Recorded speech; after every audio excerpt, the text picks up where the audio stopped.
Ipagmamahala natin, ang Diyos ay ating kapiling. Pag-ibig niya'y lulubusin.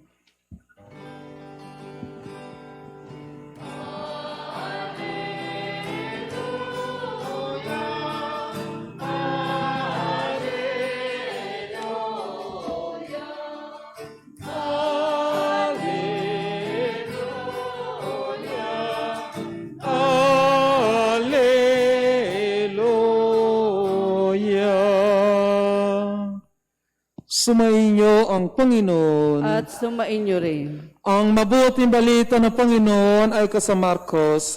Papuri sa iyo, Panginoon. Noong panahong iyon, may mga Pariseong lumapit kay Jesus.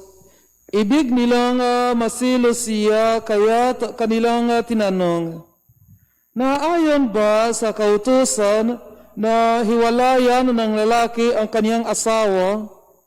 Tugon niya, ano ang utos sa inyo ni Moses? Sumagot naman sila, ipinahintulot ni Moses na hiwalayan ng lalaki ang kaniyang asawa matapos bigyan ng kasulatan sa paghiwalay.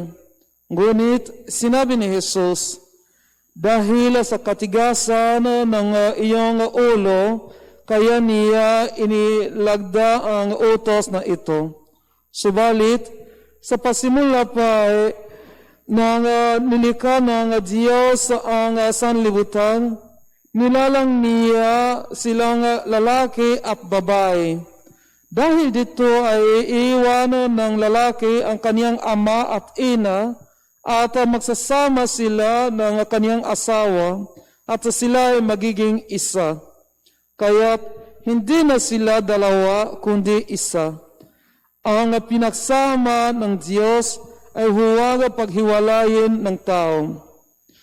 Pagdating sa bahay, ang mga alagad naman ang nagtanong kay Jesus tungkol sa bagay na ito. Sinabi niya sa kanila, ang sinumang lalaking humiwalay sa kaniyang asawa at mag-asawa sa iba ay gumagawa ng masama sa kaniyang asawa, siya ay nangano niya. At ang babaeng humiwalay sa kaniyang asawa at maging asawa sa iba ay nangangalo niya rin. May nagdala ng mga bata kay Jesus upang hilingin ipatong niya sa mga ito ang kaniyang kamay. Ngunit pinawikaan sila ng mga alagad. Nagalit si Jesus na makita ito at sinabi sa kanila, pabayaan ninyo lumapit sa akin ang mga bata. Huwag ninyo silang sawayin, sapagkat sa mga katulad nila nagahari ang Diyos. Ito ang tandaan ninyo. Ang sinumang hindi tumatanggap sa paghahari ng Diyos tulad ng isang maliit na bata, ay hindi mapapabilang sa mga pinagarian niya. At kinalong ni Jesus sa mga bata, ipinatong kaniyang kamay sa kanila at pinagpala sila. Ito ang mabuting balita ng ating kaligtasan. Pinupuri ka namin, Panginoong Heso Kristo.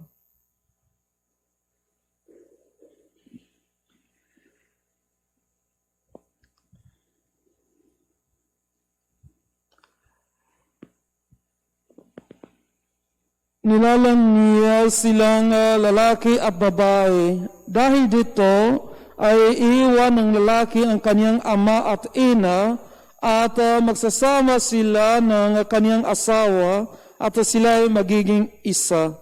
Kaya hindi na sila dalawa kundi isa. Ang pinagsama ng Diyos ay huwag paghiwalayin ng tao. Uli, magandang umaga po sa inyong lahat. Ang mga pagbasang gayon ay isang tunay na mabuting balita para sa atin. Mabuting balita para sa ating mga pamilya. Mabuting balita para sa sakramento ng kasal o pag-iisang dibdib. Sa mga pagbasang gayon, mga kapatid, nakita natin kung ano ang plano ng Diyos sa ating mga pamilya at kung ano ang plano niya tungkol sa kasal. Ito din ay isang hamon para sa atin lahat bilang mga Kristiyano, bilang mga tagasunod ni Kristo. Ano po ang pamilya? Ano ang pag-iisang dibdib? At ano ang ating dapat gawin sa pamilya o sa buhay bilang mga mag-asawa? Sa ating lipunan gayon, marami ang mga definition na binibigyan natin sa mga pamilya at sa sakramento ng pag-iisang dibdib. Sa mga pagbasang gayon, makita natin ano ang naging unang definition nitong mga realidad. Ano po ang plano ng Diyos tungkol sa pamilya? Ano ang pamilya? Isang tunay ng hamon, sinabi ko kanina, kasi doon po makikita natin from the beginning, how was the family to be understood? At ang gayon, how is the family understood? Ang pamilya at ang kasal sa orihin at ang pamilya at ang kasal gayon. Ano pong kakaiba? Ano ang diferensya sa itong understanding natin sa itong realidad?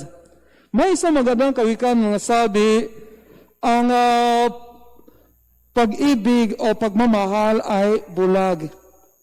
Pero isang bagay na magiging gamot sa itong pag-ibig ay ang pag-iisang dibdib. Love is blind, but marriage find a cure. Yan po mga kapatid ang realidad. Love is blind.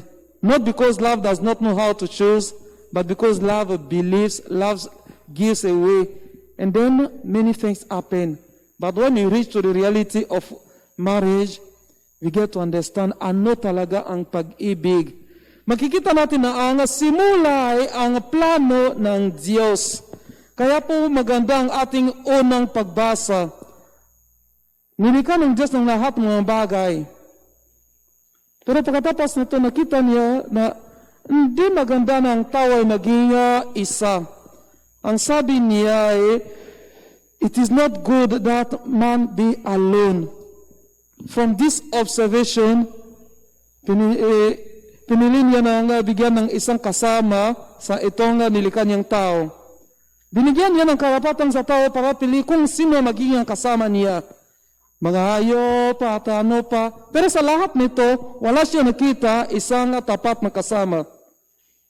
So God gave him to sleep. He took a rib from him and He created ang babae. Sa pagkita nitong babae, ano naging sigaw ni Adam? Sa wakas, narito ang isang tulad ko. Laman ng aking laman, buto ng aking buto. Babae ang siyang itatawag sa kanya sapagkat sa lalaki nagmula siya. Iyan po mga kapatid ang plano ng Diyos tungkol sa kasal. Ang lalaki ay maiwan ng kanyang mga magulang at magsasama siya sa isang babae at makikita siya sa itong babae ang kailangan niya para magbuo siya, para maging isang buong tao na isang full and fulfilled man. Kaya po ang sabi ng Panginoon, ito ang dahilan kaya iniiwan ng lalaki ang kanyang ama at ina upang sumama sa kanyang asawa sapagkat sila ay nagiging isa. Sila nagiging isa.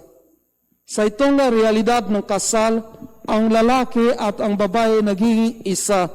Pantay-pantay sila sa right, pantay-pantay sila sa pagmamahal, pantay-pantay sila sa lahat. They become one. Ano ang ating sosyedad ngayon? Ano makikita natin sa ating lipunan ngayon? Let us go first sa Ebanghelyo. Ano din ang naging ang realidad doon? May mga Pariseo na lumapit kay Jesus upang sulungin siya. At ang tanong nila ay, naayon ba sa kautusan na hiwalayan ng lalaki ang kanyang asawa? Divorce. Ano po ang divorce? Ano itong realidad sa mga kasulatan? Naayon ba na sa kautusan na iwalayan ng lalaki ang kanyang asawa? Ang sagot ni Jesus ay, ano pong binigyan ng utos ni Moses sa inyo?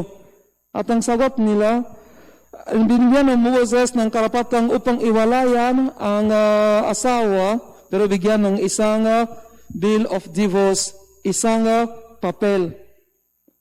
Ang sabi ng Panginoon sa kanila ay, dahil sa katigasan ng iyong ulo, kaya niya inilagda ang utos na ito, subalit sa pasimula, sa orihin, ano ang plano ng Diyos? Nang nilikha ng Diyos ang sanlibutan, nilalang niya silang lalaki at babae. Dahil dito ay iiwanan ng lalaki ang kanyang ama at ina at magsasama sila sa kanyang asawa at sila ay magiging isa. Kaya hindi na sila dalawa kundi isa. Ang pinagsama ng Diyos ay huwag paghiwalayin ng tao. Ang pinagsama ng Diyos ay huwag paghiwalayin ng tao. Let us come back sa ating lipunan ngayon, sa ating sosyedad ngayon. Ano po ang definition ng kasal sa ating lipunan ngayon? Kahapon sa Diario Inquirer, may isang article doon tungkol sa itong discussion sa Kongreso at sa Parliament tungkol sa paghiwalay ng mga mag-asawa. It is still in discussion. However, a bridge has been opened na kung may problema talaga, psychological at psychiatric problems sa buhay sa pamilya, maaari makaroon ng separation, maaari makaroon ng divorce. Kung may problema doon. Everything starts with love. Iyan po ang simula. Kung walang itong tunay na pagmamahal sa bawat isa sa isang pamilya, hindi isang pamilya yan, sa kanon mo makakaroon ng mga cases ng separation o annulment ng kasal if there were something which was hidden. Tayo po mga kapatid ay nabubuhay sa isang lipunan kung saan may maraming corruption. At ang mga corruption ngayon, hindi lamang mga corruption sa mga politiko o ekonomika, pero ang pinakamasamang corruption sa ating lipunan ngayon ay ang corruption sa familia at sa kasal.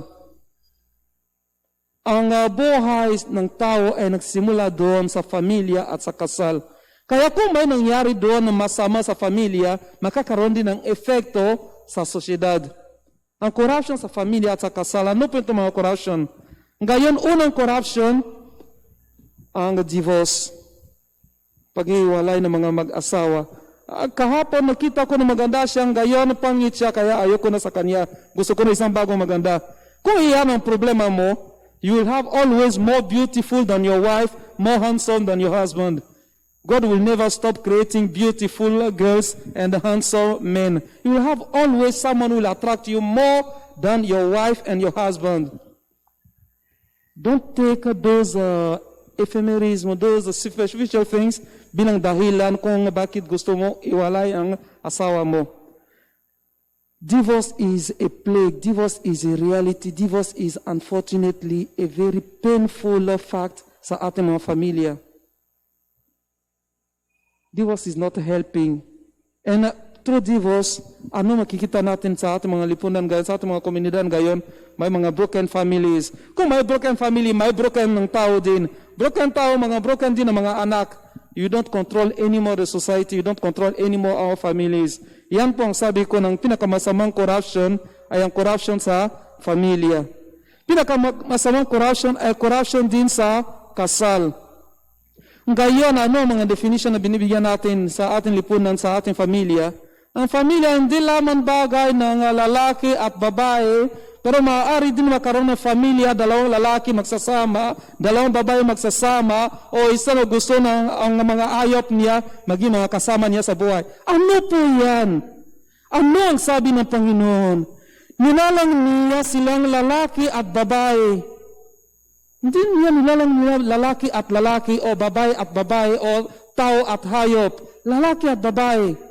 Ito mga bagay ng homosexual o same-sex marriage, isang corruption din sa ating lipunan, isang corruption sa ating mga familia, at isang masamang realidad sa buhay familia. And this also discussion. Homosexuality, may we say it, is not according to God's plan. Nilanad niya nga silang lalaki at babae. Iyan po ang plano ng Diyos sa pamilya. Ang sosyedad ngayon, marami ang mga corruption at marami ang mga nangyari sa ating lipunan dahil sa itong mga corruption. Marami pa mga kapatid ang ating dapat ingatan sa ating relasyon sa bawat isa. It is not about accusing people who have those homosexual tendency. But yet, let us go to the origin. Ano ang plano ng Diyos? Ano ang sinabi niya sa pagsimula pa? Nilikha niya ng tao, lalaki at babae. Si Adam, hindi niya nakita ang kapuntay niya, ang kasama niya sa mga hayop. Hindi niya nakita itong kasama niya sa isa pang lalaki. Sabi, wala doon isa pang lalaki. Ano alam ninyo? Baka maraming lalaki doon, pero hindi siya nakita ng isang lalaki na magiging kasama niya sa buhay. Nakita niya ang babae at pinili niya na siya po magiging ang kapuntay at kasama niya sa buhay. Si Eva, hindi siya pinili na isa pang babae upang maging kasama niya. Sabi, but he has been created for Adam. Who knows? Maybe there are many girls there. Pero nakita niya ang kailangan niya, ang bubuo sa kanya kay Adam. At naging sila isa. Ang kasal po mga kapatid ay isang realidad sa babae at lalaki. At ito po sa ating simbahan, sa batas na simbahan ay habang buhay. We do saying dito na love can be forever. Doon po ang kasal din maaari maging habang buhay. Kahit may mga problema sa ating mga pamilya, bigyan natin ng daan para sa pagkakasundo, bigyan natin ng daan para sa pag-uusap, bigyan natin ng daan para sa discernment. Few days ago, I was to receive ilan mga couple dito para sa preparation interview sa kasal. At ano nakita ko doon? Gusto na kasal, gusto na ipagkasal kasi buntis ang babae. Ilang taon na sila? Minor pa sila. I say, let us reflect well. Kung ang pagbuntis ay ang dahilan kung bakit magpakasal sila, mali yan. You don't marry because the girlfriend that I was having is pregnant. Para sa dignidad ng familia, let them get married. What will happen in this family that I will create? Marami mga broken family na galing doon. That the people get married because to save the dignity of the family, to save the name of my parent, buntis ako kaya kailangan magpakasal. Are you in love really with this boy? Or are you in love really with this girl? Are you sure that he will be your partner abang buhay? Or just to save the dignity? Then after a few months of wedding, they will get divorced or they will get separated. And then from separation to separation, may mga kabit dito, kabit dyan, at ibang-ibang realidad. May mga tao na meron silang bahay, pero meron silang ibang bahay doon sa labas. Dito ang plano ng Diyos. Ang plano ng Diyos ay ang lalaki ay iniiwan ng kanyang mga magulang at magsasama siya sa kanyang asawa at maging sila isa. Isa na walang kabit. Isa na walang second office. Isa na walang pangalawang bahay. May bahay dito, may bahay doon. Saan po natutulog ka? Isang gabi dito, isang gabi doon, o gabi dito, umaga dyan. Dito ang buhay ng tao. Ang pag-iisang didi ay para sa isang masaganang buhay sa familia. At doon po mga kapatid, ang katapusan ng Ebanghelyo, mag-iisa pang hamon para sa atin. Ang kasal ay oriented sa edukasyon ng mga anak, mga bata. Kung broken ang ating realidad ng kasal, maging broken din ang ating mga anak. A child who is born in a broken family, he needs more effort to be consistent, to form a great family where he will be stable. Broken family create broken children. Sabi ng Panginoon sa atin sa Ebanghelyo, na kailangan ng mga bata lumapit sa Kanya. But the family of husband and wife will be those taking the children back to Him. Kaya ingatan natin ang ating mga definition na binibigyan natin sa pamilya ngayon. Ingatan natin ang ating relasyon sa bawat isa sa ating mga pamilya. Bigyan ng daan para sa tunay na pagmamahal sa ating mga pamilya. kahit may mga problema, let us take time to reflect, to discern, to discuss before reaching the final decision, which unfortunately, hindi isang tulong sa ating mga pamilya. In this Holy Eucharist, let us pray for our world, for the countries where there are discussion on same-sex marriage and divorce, for also the families which are going through difficulties, for the couple unable to procreate.